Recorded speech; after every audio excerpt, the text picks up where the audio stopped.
Hello, everyone. Welcome to another episode of The Green Factor, a show where we talk about green design and the business of sustainability.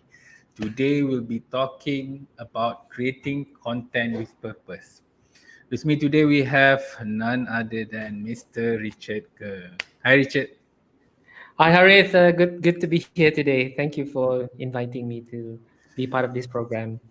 Sure. Thank you for coming in. Before this, Mr. Richard have featured me in his platform. So right now, I am featuring him in my platform. Thank you Yeah, very no, much, Richard. no I problem. think before we go into the topic, for the benefits of our audience, can you just share a little bit about yourself hmm Yeah, and of what you course. do? Yeah, absolutely. So, firstly, my name is Richard Ker. I believe some of you have seen my stuff online. So, my journey has been actually quite interesting. It has been evolving over the years. I studied engineering before. Yeah, in my during my degree and diploma, and I spent my first 10 years of my career in Beijing, in China, where I was working in the IT field, managing systems, databases, and those kind of things. And I got a bit of a taste of entrepreneurship during my last 2 years in China. So where I get to learn about content creation, social media, and those kind of things. So upon returning back to Malaysia, I actually work for two government agencies. Firstly, it was with Magic, which was the agency that looks after the startup ecosystem here in Malaysia. And then I joined Cyberview, which is the company that looks after the development of Cyberjaya, a place that I'm truly passionate about since it was founded in 1997. And then I joined a Malaysian tech company called Aerodyne, where it is a company that provides drone-based solutions for the industries. Currently ranked number one in the world. Very proud of that. And before I decided to start my own company called RK Digital or Richard Ker Digital, branded under my own name. Basically, it's a creative marketing agency to help businesses grow through creative marketing. So that is, in essence, about a bit about my background, Harith. So right now, in terms of your work, so how do you work with companies, or what kind of service do you actually Mhm. give out? So basically, Richard Ker Digital, right? So I named the company using my own name lah, because I've already built my personal branding around it. So instead of creating a totally different company name, which people wouldn't know, doesn't make sense at all. So I name it as Richard Ker Digital or RK Digital. So essentially, the business model are three things. So firstly, if you have seen some of my postings online, I do a lot of storytelling for companies, for entrepreneurs, for businesses, inspiring people. So that's the first thing that I do. Secondly, I help companies, small or medium enterprises, even entrepreneurs, to build their social media presence or digital presence. So in that sense, I provide consultancy in terms of building up the company stories, creating stories out of their companies, helping them to strategize for social media, help them to create social media content that gets pushed out to all the social media channels, help them to create, the content calendar. So basically, that's the second part. The third part is training, because I see a lot of opportunities today. A lot of companies, they have their own marketing team, but they do not know how to scale them or do not know how to create content for their social media. So essentially, that's what I do lah, under this my own company, which I founded quite recently. It was less than a year, so I started this back in July last year. Awesome, awesome, and you have been doing really well. So congratulations on that. So I think, like, to get into the topic, can you just share a little bit about the content situation right now, especially for business here in Mhm. Malaysia? What are your findings? Yeah, of course. I think, as you know, due to the pandemic, right? I think people started to realize that the importance of having a strong digital presence or online presence, because business has been evolving, consumers behaviors have changed. If you don't have a strong online presence, people wouldn't know you, and you can probably safely say that you don't exist, right? I think especially for businesses who rely on a lot on consumers. So that means there's a lot of opportunities for content creators to be in this space, to help companies to build up their social media presence. And I think in general as well, we don't actually have enough of good content creators. So that's what I found out. There are amazing people, tons of companies out there who are able to run ads, creating ads, help companies to do leads generation, plenty of those. But if you talk about companies who are able to create great content, engaging content for audience, not so many. So meaning there's a great opportunity lah to be in this space. So, and of course, if you look at the whole Malaysian context, I think Malaysians in general, they consume more than creating. So if we could get more and more people to be good creators, I think it's gonna help benefit the whole economy. Mhm. Agree. Yeah. So I think the next question is more on the content making itself. So when you Mhm. approach a content, a typical content, so what are kind of like your thought process or Mhm. the tips lah basically whenever you get you start making a content. Okay, so content creation is actually an art, lah. I can say it's an art. It takes time to build, these expertise. You need to experiment a lot. In fact, whatever that I've been doing, it is not an overnight thing. I've been doing this day in, day out over the last 5 years at least. And of course, as I mentioned to you before, earlier, I've been in the content creation, business or space since probably early 2010. So that was the early days when, blogs were extremely popular, and video content started to emerge and those kind of things, right?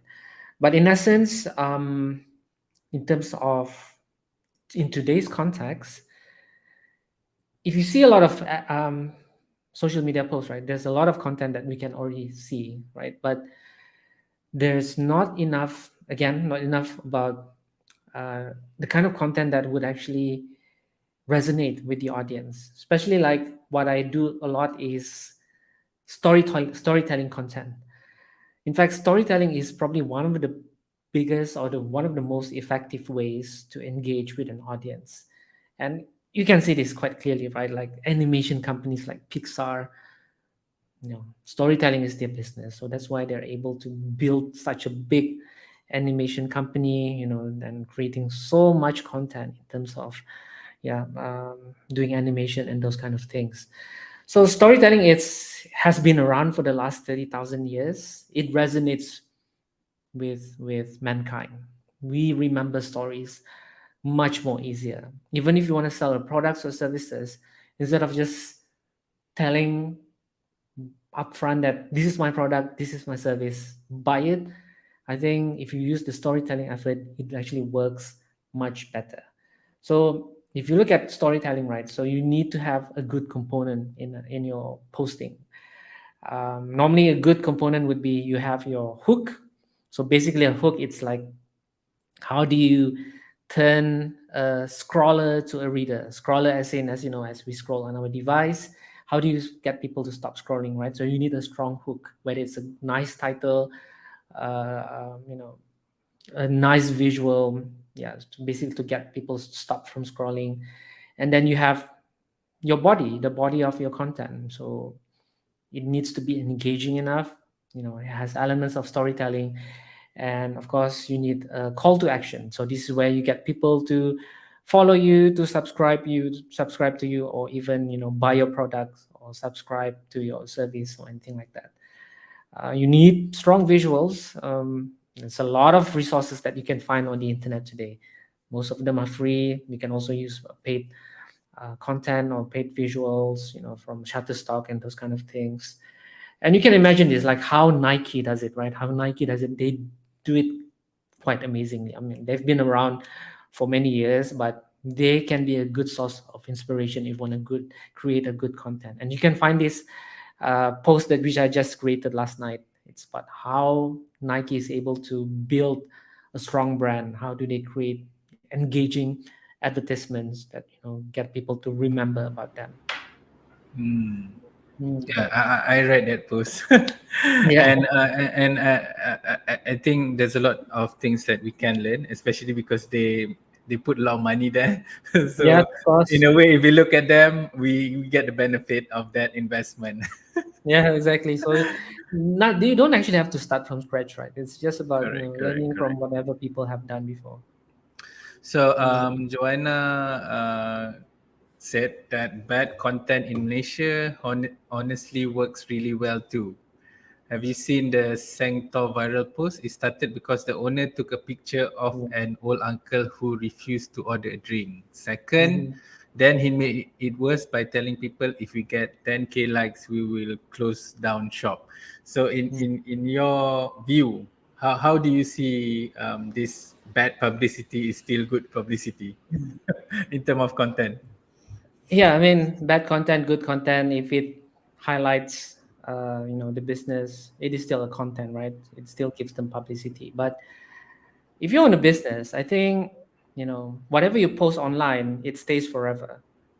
So you need to create something that aligns with your value. If it's you're creating content for the sake of just getting publicity, I don't think it's going to be sustainable, to be honest, because you have values, right? Everyone has value in this business. How do you make that sustainable? Of course, a lot of people creating bad content just to get followers or likes, but is it sustainable? Are you building a business that would last 100 years or 200 years with some reputation that you have done something probably doesn't resonate with the audience before? Mm, So it is still up to you, right? To me, yeah, to me, it's the value is everything.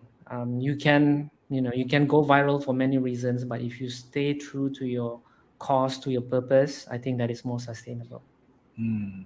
Yeah. So I think the next is where we go into our topic right now, which is creating content with purpose. So Mhm. what is a content with purpose? I would sum it up in a very easy way, actually. Like most of my stuff that I post online, it's go back to basics, make it simple for your audience to understand, and of course, you need to be able to create meaningful content. To me, whatever content that I post out, I normally look at three different themes. Firstly, it's about educational content, inspirational content, or entertaining content. So these are the key things. I mean, if you want to build an audience, you only need to focus on these three things. Yeah, because I think for a lot of us, we could do this like quite easily. If you want to create a meaningful content that is educational, everybody can do it, because if you look at the whole worldwide internet audience, right, everybody in this world wants to learn something, and they don't want to learn from somebody who are 1,000 steps ahead of them, like Bill Gates, Mark Zuckerberg.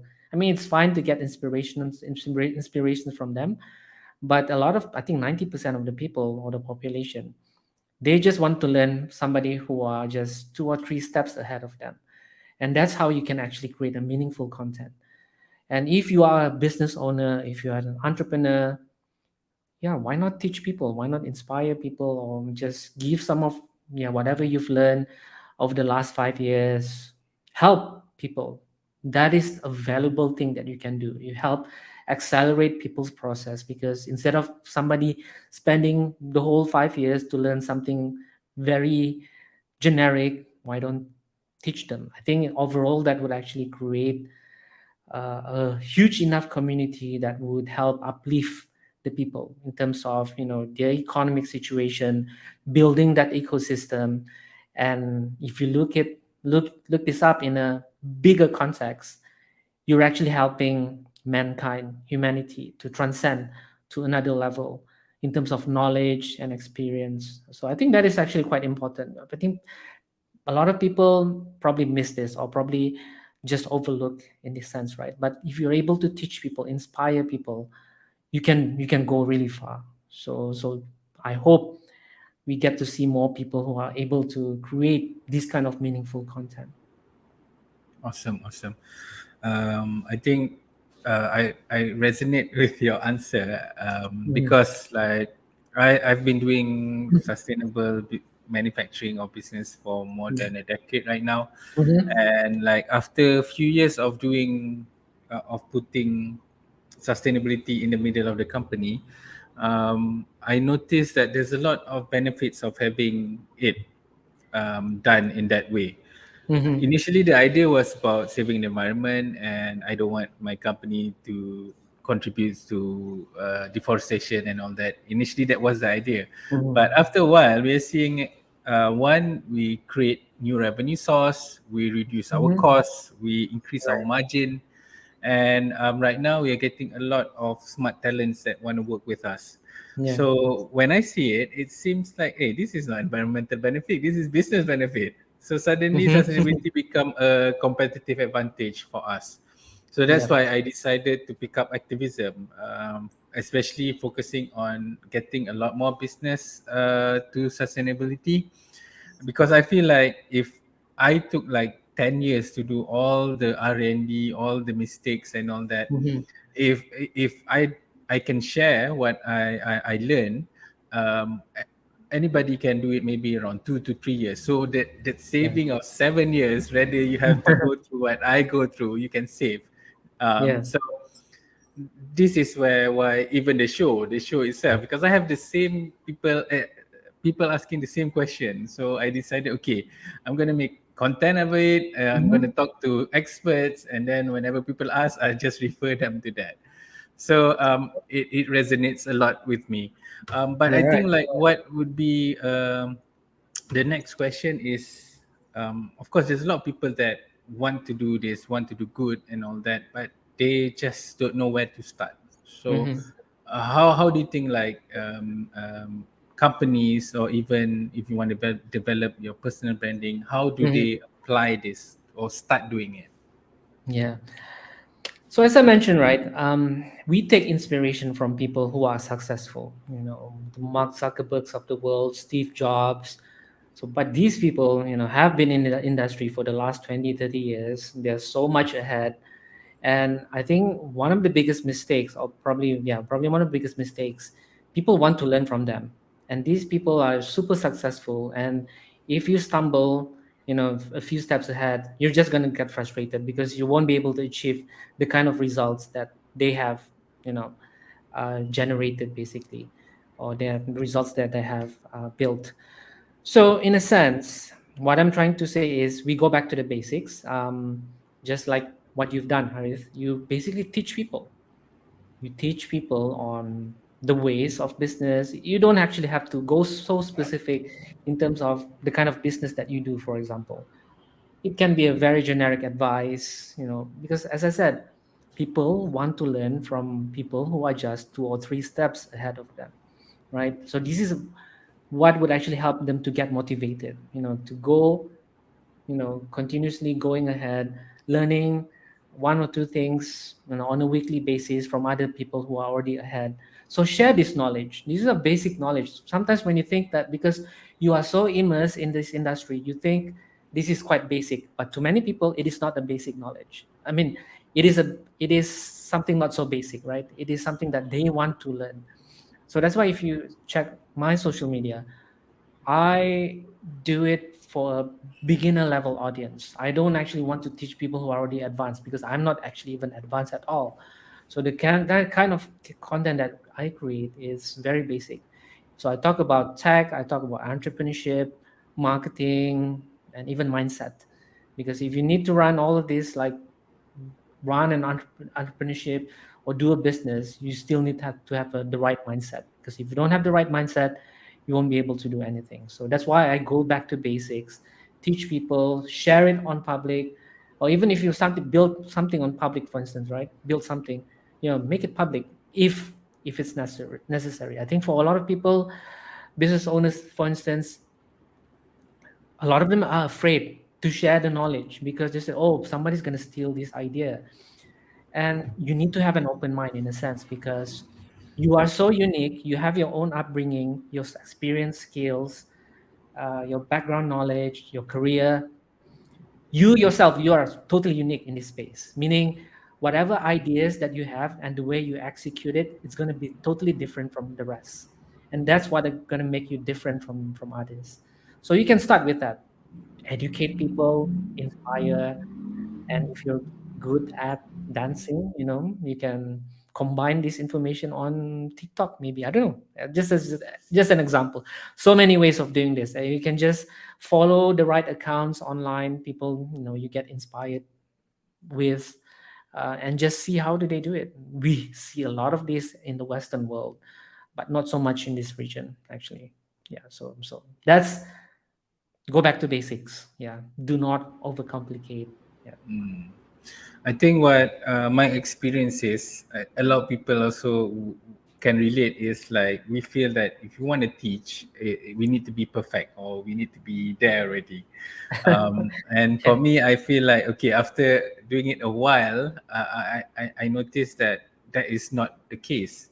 Yeah, And maybe you're you right. should look at it in a different way. Like for me, Hmm. it's not teaching. For me, it's just sharing what I am doing. Yeah, Like correct. this is my journey, this is what I Mm. do. So it's not Yeah, like you're telling them like I'm better than you, but it's just, so this is what I'm yeah, doing or currently doing or something like that. So I treat it as it's not a diary, but also because in my mind, our entrepreneurs, there's so many things in our head. People are in general, right? There's so many things in our head. Things go and come in. So by hmm, having seeing social media as a place where you can store those moments or those finding, hmm, it helps me. So it's in a way it's cathartic.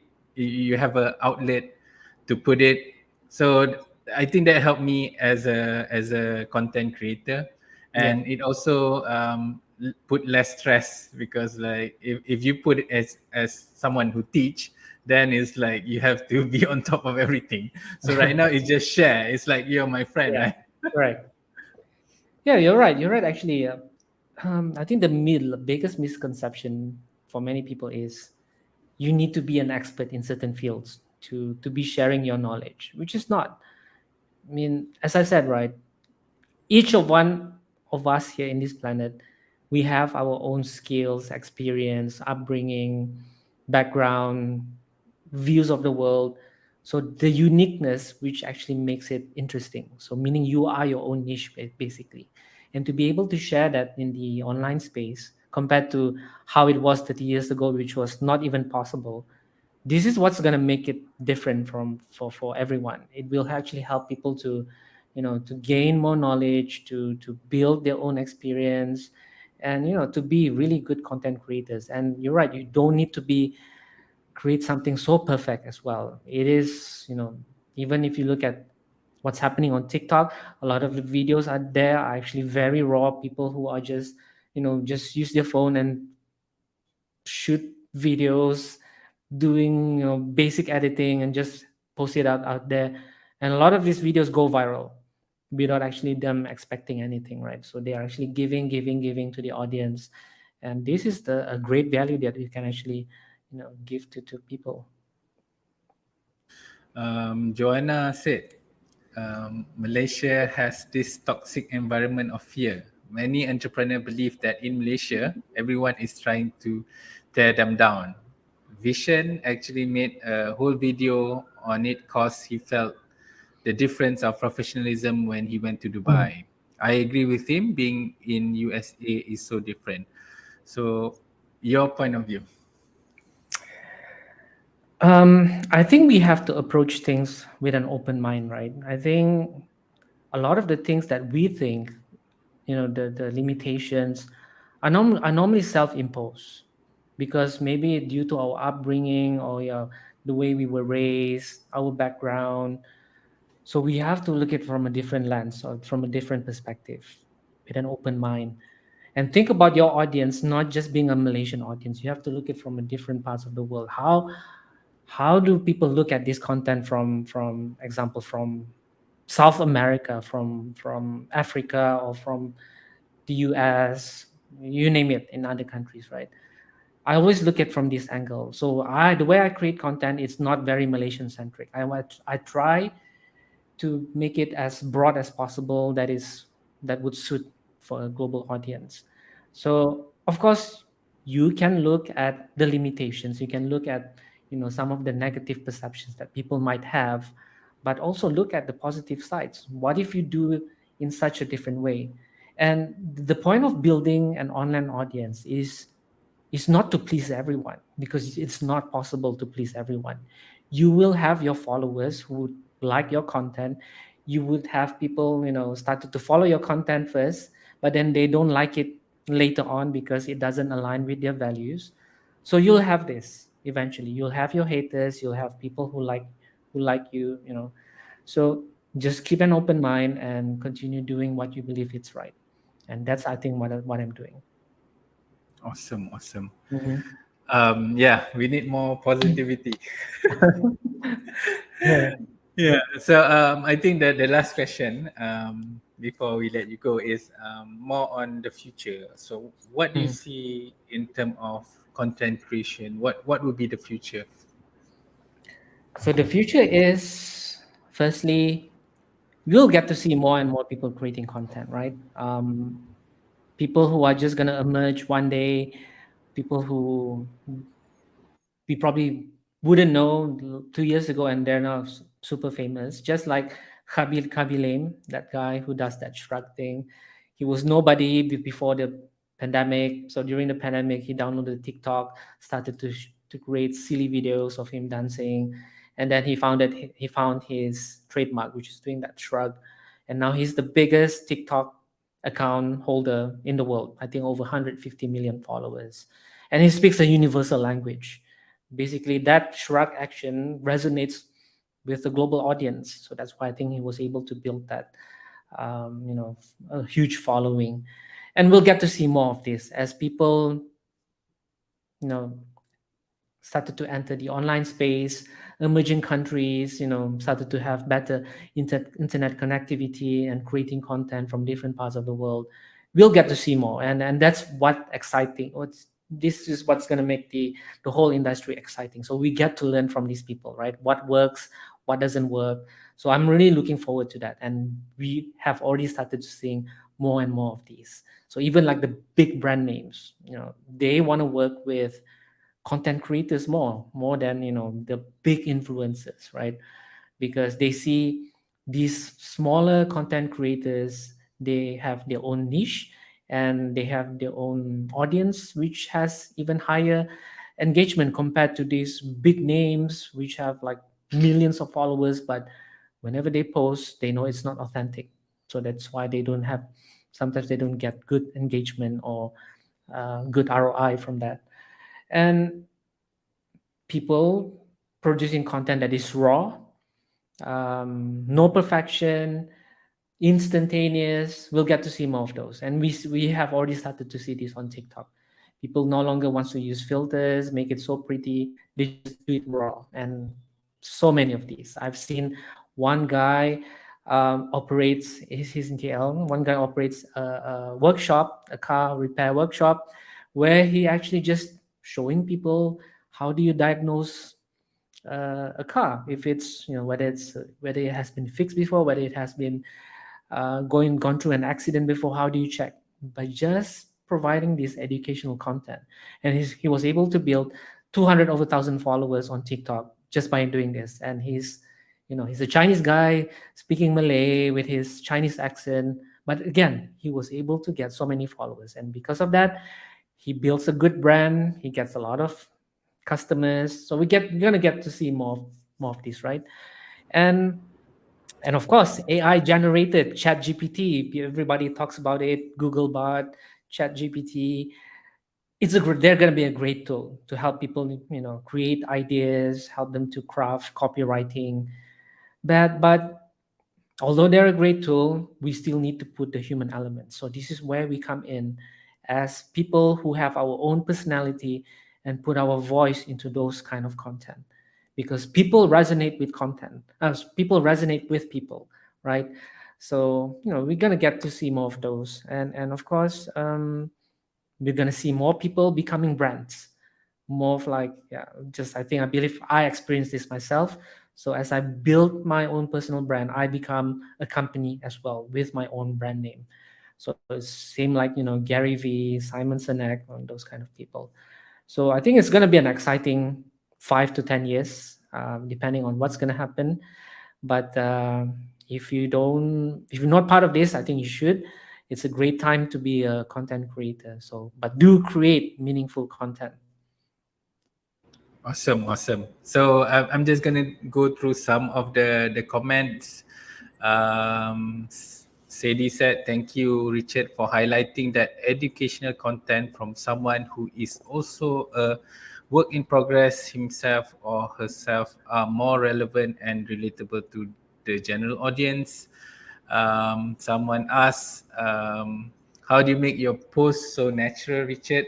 Short answer, Richard. Short answer, I know Ali.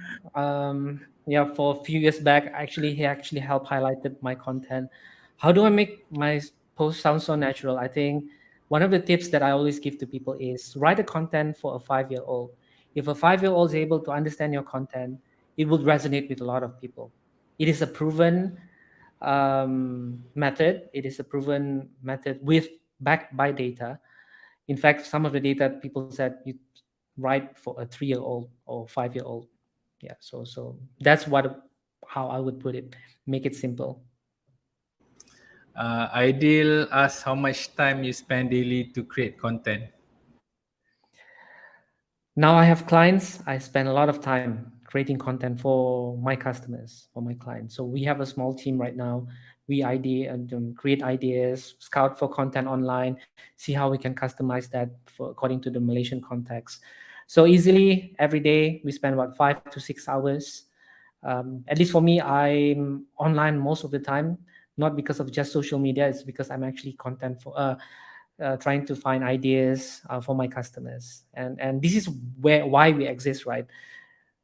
For businesses, they don't have a lot of time to do this, so that's why we exist. We want to help them in terms of creating content that would actually resonate with their audience. So in short, that's how much time we spend every day. I think I have one last question. It's more on reading materials. So if Mhm. people want to know more about creating better or more meaningful content, is there any book Mhm. or online reference that you can guide us to? As I said, creating content is an art, right? To be in this space, you need to have a proper mindset first. And one of the books that I always read over and over again is this book called The Almanac of Naval Ravikant, because he gives you a great context about how you need to be able to create something meaningful in this world. It's for your own happiness, or it's for business, and for so many things. So if you get to read that book, I mean, you can actually read this online for free. You can find it. They actually make it free, available to the public. The Almanac of Naval Ravikant. So you just have a look. It will give you some context and opens up your mind in terms of creating content and leveraging on the digital space. Yeah, so that's one way. Another way is you go to Twitter. Twitter, you get to see a lot of these content creators from the Western world who creates a lot of content for businesses, and just see how they write. Short form, simple words, punchy. And I apply some of these for my own writing online. So I would just, these are the two ways that probably the easiest way to get started. Again, do not overcomplicate, do not overthink. Just do something, because as you improve yourself every day, within a year you'll get somewhere for sure. And I think Harris will be able to give the same testimonial for that. With that, I think we're gonna end the show. Thank you very much, Richard, for coming in and sharing your story. for the audience, if you like the show, please share it. Um, we're gonna have another. This show is every week. So next week we're gonna have other interesting guests as well. So do tune in, and thank you very much for tuning in. Have a great week ahead. Bye bye, guys. Thanks, Harith.